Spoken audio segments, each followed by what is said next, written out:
Well, it's about the future of Gibraltar, it's about the future of the labour market in Gibraltar, it's about people having aspirations within Gibraltar of decent jobs with decent terms and conditions, with career opportunities and decent training.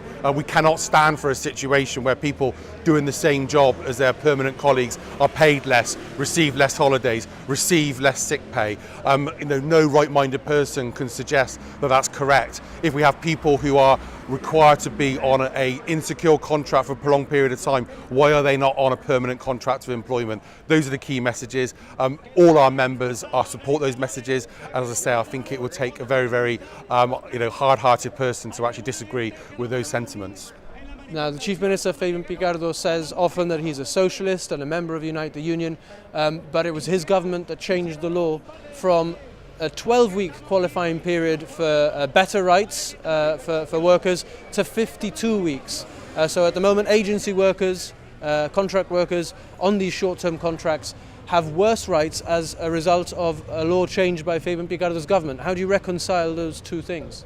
Well, I can't, and I think, well, as I said before, the government has enabled employers to actually exploit the situation where they can pay individuals for 12 months a lower rate of pay than their permanent colleagues. And certainly we've got examples of where employers, once somebody's actually achieved 12 months service with them, they haven't actually paid the parity, that they're ignoring the regulations. And unfortunately, some of our agency worker members are too scared to come forward and allow us to run claims on their behalf because they're concerned about the insecurity of their employment and the fact they might not have a job the following day. So that's why it's imperative that our members are given permanent job roles. I can't reconcile why the government did that.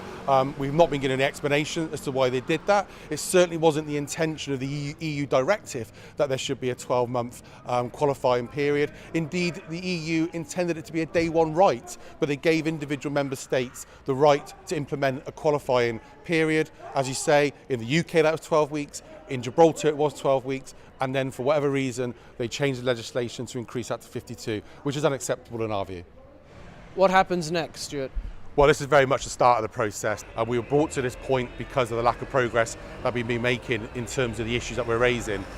So we will now be seeking talks with the current government of Gibraltar to actually table our demands around agency workers, supply workers, fixed-term contract workers. But if we don't make the progress, we will be out on the streets of Gibraltar again. We will be looking at that industrial response, but we will also be looking at potential litigation in relation to the issues around agency workers, fixed-term contract workers, to ensure that if we're unable to actually progress those issues industrially, that we'll progress them through the courts and through litigation.